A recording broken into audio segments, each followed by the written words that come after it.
un altro premio importante, andiamo in provincia di Pordenone. In provincia di Pordenone andiamo con uno chef che è un amico, ma è anche lo chef del ristorante emergente Alpe Adria 2018, Podere dell'Angelo, chef Carlo Nappo, Pasiano di Pordenone.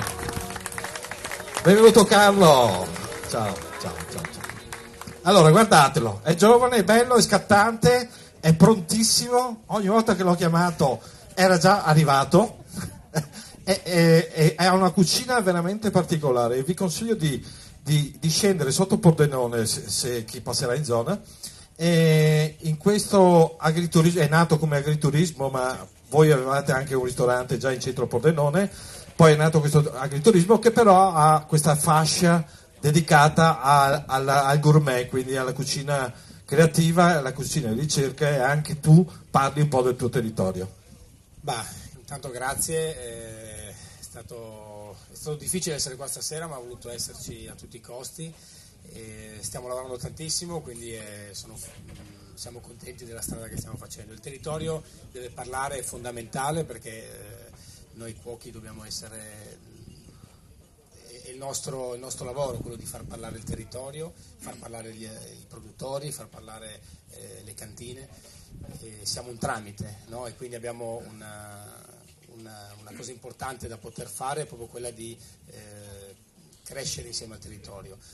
Il Podere dell'Angelo nasce 2 anni fa, nasce dalla mia voglia di portare un territorio come Pordenone, dove purtroppo non c'è nulla a livello di qualità. Qualcosa c'è, poco, diciamo rispetto ad altre province magari non c'è ancora molto. E quindi stiamo cercando di alzarla. Certo. Molto.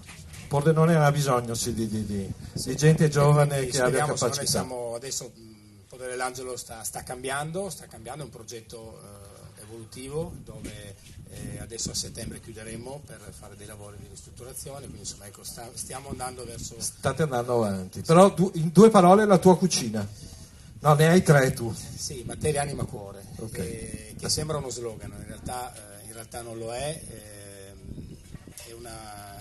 Il significato è che la materia ha un'anima e va usata con il cuore. Questo è un po' il messaggio che vuole essere, solo che era troppo lungo da scrivere così, quindi allora quando uno me lo chiede lo dico. E uno dei moti, insomma, ecco, che parla della mia cucina è quello che dico, insomma, anche ai miei ragazzi in brigata, è che bisogna cucinare come se al tavolo ci fosse la persona più importante della nostra vita. Ecco, quando riusciamo a fare questo, allora vuol dire che abbiamo centrato, insomma.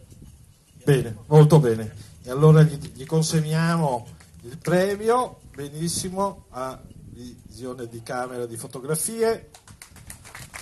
Un bel applauso a Carlo, perché sta facendo veramente un percorso fatto molto bene, ma poi sono sicuro che andremo a trovarlo, anche voi amici andrete a trovarlo, perché merita veramente. Grazie Carlo, e ci vediamo tutti fermi o perché lui non è, cioè è vestito così perché lui salta in macchina e corre immediatamente al ristorante. Sì. Quante persone hai? Abbiamo un catering in esterna, più abbiamo 25 nel gourmet e 60 nel bistro, quindi è una giornata. Dobbiamo scappare. Sì. Vai Carlo, col vento!